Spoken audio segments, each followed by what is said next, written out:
Hello, good morning. It's me, mga kabakit vlog. Maayong adlaw no, atong ganap karong adlaw. Natag San Franz nagtaod og sera. Duha ka boxer atong gitaod no, atong loyal customer nagpataod og sera. By the way, nga ni gid mo tirada no, magtaod og sera. Gamitan na itong handle kay perte kagahi kay ang kuanoy hamba order jam diri sa mo o nang ingana mong tirada og ang dito sa pikas way helper no kay tolo raman may duha ka sira nga mong gitaod mga lods no. Birada ra gid pong nabuhian ani mga lods kayo. Maning kinabuhi sa pobre. Mamanday na lang kita. Mo nay kalingawan ba? Lingaw dala. Lingaw dala pang inabuhi tunay na gyud. Kay lasod man gid og mag-stamper ta. Wa gid tay masapi.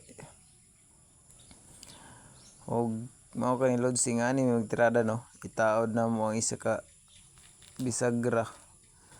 Nya tanggalon na namo kay ang sa pikas gitaod ang sa pikas sa sira din ang iyang pikas na nana sa bisagra kay bugat kay ang sira pugong-pugong mo inganaon na mo na tanggalon na mong pin sa babaw kay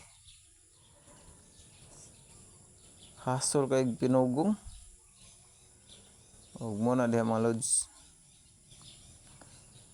Medyo nalangan gid kay mi diha kay ang doorknob nga gipalit sa tong customer no kay katong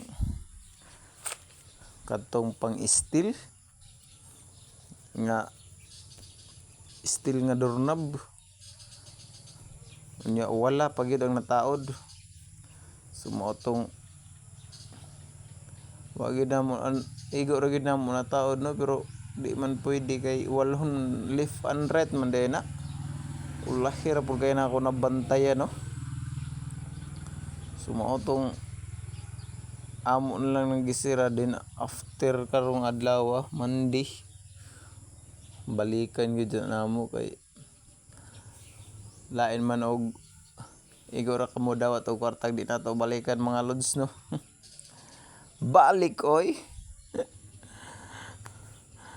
Kay high blood daw yung bana nganong wala na human. So sa tinuod lang no di gid to namo sayop kay ang doorknob nga gitaod is kuan kanang lokal tag 500 dun ra pag maglak ni ilak nimo muungot-ungot mo tong gipapalit nang nato siya utrog medyo mahalo na ato no bisan man lang og katong tag 700 dun kay para okay ba walay sapnot dili sa gabal ilak kay muungot man kuara gyabi mga lods no.